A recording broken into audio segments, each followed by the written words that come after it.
Also in 1710, we've been in peace negotiations with the French for a couple of years. They're starting to kind of drag along. But in those negotiations, it was requested in the matter of Newfoundland that it be wholly English. And we'll get back to this. Well, actually, I'm going to get into it right after this. But that they wanted it to be wholly English. And these negotiations are the beginning of what will ultimately become called the Treaty of Utrecht. Utrecht? U-T-R-E-C-T. Correct me again. Utrecht. Utrecht. There's no umlauts in there, so it doesn't seem like a... Utrecht. Utrecht. Anyway, in 1713, it says that the French were at the feet of the English after a few embarrassing defeats or whatever. I guess they got their asses kicked a bit. England had all the fucking power this time, certainly like navally speaking.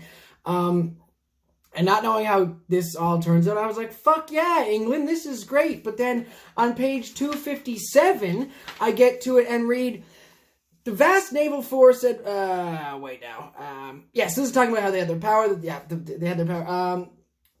Okay, so I was reading along and I was like, okay, we got this in the bag. And then I read, because the French wanted Cape Breton and Newfoundland. We didn't want them to have any of it, obviously. But the French were willing to be like, well, if you give us Acadie, you can have Newfoundland and Cape Breton. And we were like, no. And then eventually the surrender of the Newfoundland fishery was a willful blunder on the part of the English ministry. Now, I don't know exactly how this surrender of the English fishery worked, because Newfoundland ended up going to the English after. So I don't know.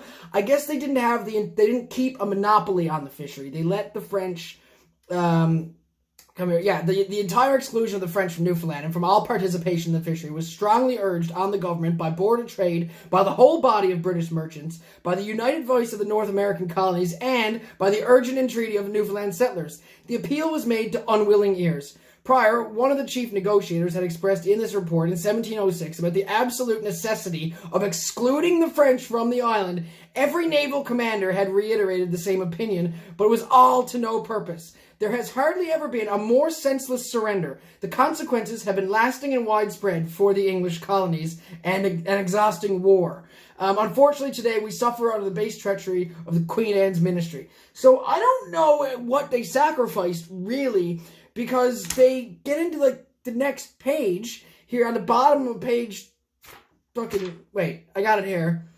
I mean, because, yeah, it's confusing. Ultimately, the English won Newfoundland, but they still allowed the French to fish and dry their fish on the shores. I don't know if they're considering that, like, the great surrender, that we didn't just make it purely English territory. Also, letting the French still, fish and settle here is definitely going to cause quarrels. But, and they gave the French Cape Breton.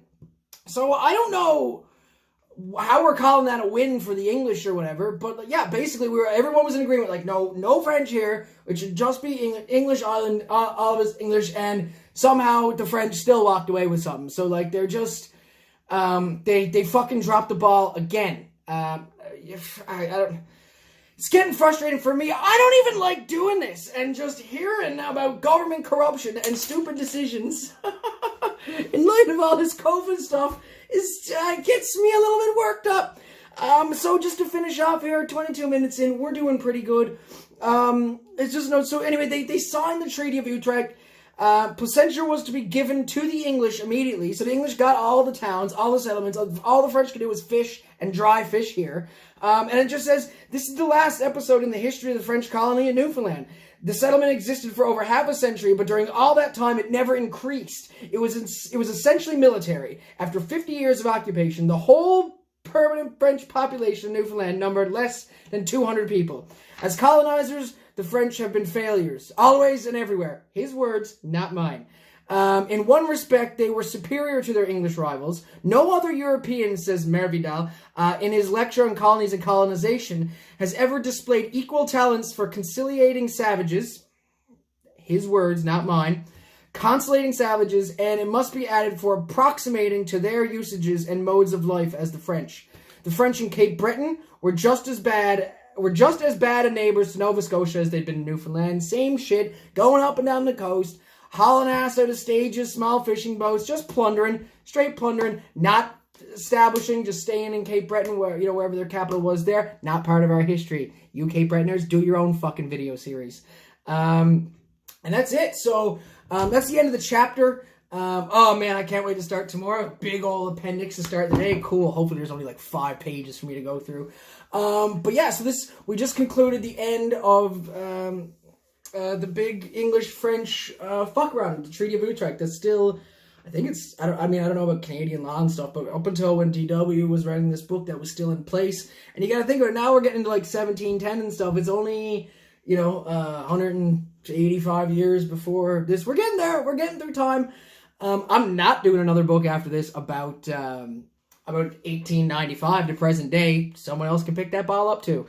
But yeah, so it's a big episode on just the French and the English fighting. Again, I still don't fully understand the backstabbing or how the English really dropped the ball in terms of the Treaty of Utrecht, or how we surrendered to the French in that. I don't know if it was like, if giving them a little bit means we surrender. I don't know. I'm going to look it up probably tomorrow, because I know it's getting late. I'm sick of this, and you guys are probably sick of hearing me talk. Anyway, this has been another episode of Liam Small, Abridges, A History of Newfoundland by D.W. Prowse. 20 pages at a time until the bars reopen, which can't be soon enough.